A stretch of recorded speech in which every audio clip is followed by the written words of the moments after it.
Hello আমার ইউটিউবের বন্ধুরা, সবাই কেমন আছো? নিশ্চয়ই সবাই ভালো আছো। গত কয়েকদিন ধরে আমার ছেলে অসুস্থ থাকার জন্য আমি একদম ভালো কোনো ভিডিও দিতে পারছিলাম না।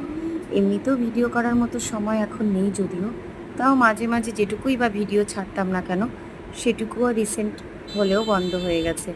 তো যাই হোক, এখনও ছেলে নার্সিংহোমে আছে, এখনও ডাক্তার আসেনি। বেলা এখন 2:30 বেজে গেছে। ডাক্তার আসবে হয়তো বিকেলের দিকে, সন্ধ্যায়, কারণ বড় সার্জেনার ওকে দেখছে।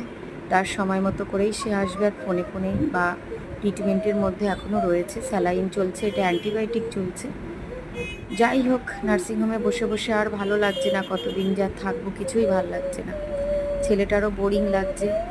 এখন দেখা যাক, ডাক্তারবাবু যদি ওকে গলা ভাত খাওয়ার পারমিশন দেয়, তারপর ভাতটা খাওয়ার পর দেখা যাবে যে ওর পেটে ব্যথা বা বমি এই টাইপের কিছু হচ্ছে কি না। যদি না হয় তাহলেই হয়তো রক্ষে পাবো, ঠাকুরের কৃপা।